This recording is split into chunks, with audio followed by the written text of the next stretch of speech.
Hello, everybody, and welcome to late night football or early morning football.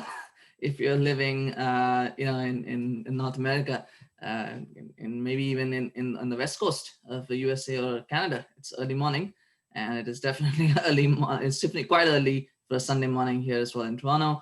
But it is late night somewhere in the world, so it's finished 0-1, 0-1 to Tottenham Hotspur against West Bromwich Albion. No surprises on the win for Tottenham, but surprised with the defensive resilience of West Brom and that it took all the way up to the 87th, 88th minute to get a goal. Harry Kane, though, great player. What a player for Tottenham. And interesting. It's a good goal, actually. It was a bit of a mistake from the goalkeeper. I think he wanted to come for it, and then he decided, I'm not going to come for it, and sort of got stuck in the middle. And and then that was Harry Kane did the rest with a fine header. It was still actually a difficult header to execute because he's actually hitting it backwards, which can always loop up and go over the post, and sometimes you don't get the trajectory on it, but he got it very nice. It was a class goal. It was a class goal, a good cross, a good header, and the Tottenham winning 1-0. And then, of course, the question is, did they deserve to win? I think they did deserve to win. In West Brom, they created a lot of chances. So I think that's something that will annoy Mourinho, is that West Brom actually came close, and even Bilic, that West Brom came close to scoring a few times. They threatened and just couldn't find that finish. And otherwise, it was a very good defensive performance as well from West Brom in this game. There were 9 blocks. I think there were 9 blocks that the defenders made. It's an incredible amount of blocks, but it also shows in some ways that how frustrated Tottenham were, because they were actually taking shots from range rather than that everything was happening in front of the defense, as opposed to getting in behind and forcing the goalkeeper to make a save, which there were not too many saves the goalkeeper made. I believe their first shot on target actually came in the 60th, 58th, 59th minute, almost the 60th minute. So that shows you things that are an issue there, that were an issue in this game for Tottenham. But good teams find a way to win even when things are going against them, and they did. A big talking point was Gareth Bale starting in this game. HBK finally starting for Tottenham, and I don't. It was a draw at that point, 0-0. So I'm not sure if it was the result that the fans were hoping for, but I'm sure it was a treat for them to see how the three of them would work together, how they would dovetail. It's still early days. I think it's still the first game, and there's some time for them to work on that partnership. The good news for Spurs is that they don't have to worry as much about commitments in midweek or things like that, because the Europa League will ultimately be a place where they'll rest players, so they'll have the weeks off, so they'll have a lot of training time and work and time to work on the combinations and the chemistry. So that will come. But in the meantime, 3 points, priceless 3 points for Tottenham. They now go top of the table. Harry Kane with his 150th goal in the Premier League, and impressive, definitely for him. And he's someone there was a time when I believed, I still believe, I think that he is one of the best strikers in the Premier League. I can't think of too many who are better than him. People say Aguero. Yes, maybe Aguero is maybe better than him, probably, maybe, although he's so injury prone. I think Kane is a little less injury prone than him, so I think I would say they're not. But I've always felt Kane is a bit underrated, maybe because he plays for Tottenham, maybe because he's English, so people tend to assume that he's just a goal scorer, but he's so much more than that. He has so many more qualities, and he can score all kinds of goals. He's a proper striker. He may not be in the league of Lewandowski, or maybe Haaland will surpass him eventually, but or even maybe not even Mbappe. Although I do feel that I think he's got more to his bow than Mbappe does. But he's still a good player. He's a very good player for Tottenham, for England. I think just in general in the Premier League, I think he's a wonderful player. And another time, maybe Real Madrid or Barcelona would have been courting him to play for them, but such are the times that we live in now, that I think it's going to be hard to see him moving out of Spurs anytime soon.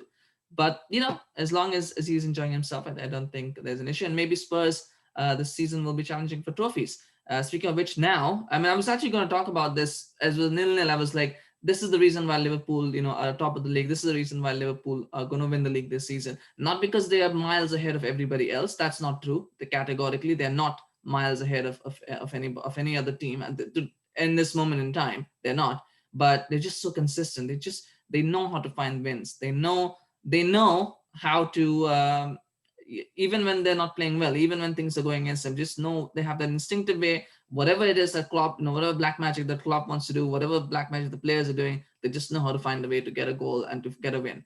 And that's, I think, that's what sets them apart from everybody else. Every other team struggling for consistency. Whenever there's a chance to close the gap, whenever there's a chance to go ahead, they falter, they crumble, and that happens a lot with the other teams. But it doesn't happen with Liverpool. But today, Spurs showed that they are not going to that they have some mental strength. And it's only West Brom, but nonetheless, still requires, as you get later and later, require a little bit of that calmness, that strength of character to be able to get that goal, which they showed today. So hopefully they can keep that going. Hopefully Mourinho can keep that going and help Spurs make a title challenge this season. Because now, with 8 games gone, you have to think that if you're going to put City in that conversation, they're that far up behind. I think Spurs have to be in that conversation. But I mean, there's still a lot of big games left to come for Spurs, and it will be interesting. It'll be very, very interesting to see how this shapes up, because at the moment, things are looking pretty for Spurs. But we'll just take a quick look at the table now. So they have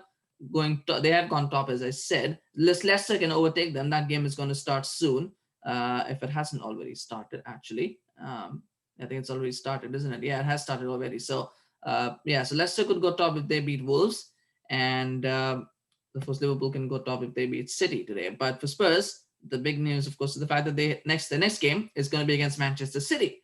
So it's a big win, actually, and then that I think will be a test for them to see how well they do when they come back from the international break. If they can beat City, they beat them last season at home, so they could do that again. And that would be an interest. That would really put a marker down if they can beat Manchester City. But we shall see what happens in that game. In the meantime, Spurs fans, enjoy the international break. I hope that Kane doesn't get injured going on England duty somehow. This seems to. So hopefully that doesn't happen, and then they can come back and get ready for that game. Man of the match, I was such a. I mean, if you're gonna talk overall perspective, I think you got to give it to the West Brom defense. Maybe one of those players. I mean, maybe Furlong, maybe Ajayi, because they really did a good job. They did a very good job. They had one small lapse towards the end of the game, but otherwise they were solid to keep Tottenham down to just 1 goal. We know this team has goals in them, so to keep them down to just 1 goal was a phenomenal effort. And I think that definitely is something that they can take from this game. I would say I'd give it to one of them maybe. But yeah, I mean, probably Harry Kane will probably be the man of the match, most likely. Most people would say that Harry Kane should be the man of the match for that winning goal. But nonetheless, a very good performance from both teams, actually. Well, not very good performance from Spurs, but a good performance from West Brom. And unfortunately, that's the issue for West Brom, is that they have a decent defense, but it's the goal-scoring side that is an issue. So if they cannot find the goals, it's going to be hard for them to stay up in the Premier League, especially now that Matheus Pereira was out for this game. Don't know when he's going to be back, but it is tough. It is going to be tough for West Brom. But their next game is against Manchester United, and if you know anything, then we know that Manchester United are very accommodating when it comes to giving points to smaller teams. So there's a good chance for them. I think what will be interesting in that game is how well, if they defend well, I think they have a very good chance of winning that game, because there are so many. We'll talk about this, in the preview when it comes. But I think based on this performance, I don't think any Man United player, fan, anybody in the staff should take West Brom lightly and think that this is a guaranteed 3 points. I think they have to work. They'll have to plan for this. They'll have to be focused and ready for this game. But that is a conversation for another day. For now, this is a great win for Spurs, stays on top of the league. Harry Kane's 150th goal of the season. It finishes West Brom 0, Tottenham 1. And we'll be back again soon with the Manchester City Liverpool match reaction show. We'll have someone for that one, so it won't just be me rambling on. We will have Ayush joining me for that one. So stay tuned for that. Again, please remember to like and share this video if you enjoyed. This is the first time we've done a match reaction for Spurs. Never done that before. So actually, we've done that for when they played at Man United, but the first time that we've done them playing, a non-Big Six club. So feel free to like and share if you enjoyed this video. If you enjoyed the analysis, there's not a lot of analysis, just reactions and observations. But if you enjoyed that, feel free to share a like. And also remember to subscribe to the channel. We're trying to get to 120 by the end of the week.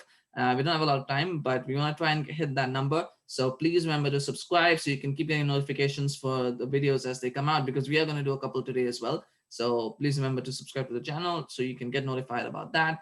Bottom right hand corner on YouTube. And I not only mention this, and I keep forgetting it, but I want to mention today is that if you're watching us on, I know we've got a nice community on TalkShoe growing there. So if you're watching us or listening to this on TalkShoe, thank you so much for supporting the channel on that platform and for watching us. I really appreciate it. And I really enjoy. We're always posting videos there and these episodes on there, and we really appreciate that. Appreciate your support and your listens on that channel as well. So thank you, and keep supporting us and keep listening to us on TalkShow if you're doing that. And of course, keep subscribing and keep listening to our channel on YouTube as well. We really appreciate the support there as well. All right, take care. Have a good rest of your day. If this is the end of your footballing experience for today, or please feel free to join us back again in a few hours when we do the Man City Liverpool match reaction. So we'll see you back then again. Take care. Bye bye.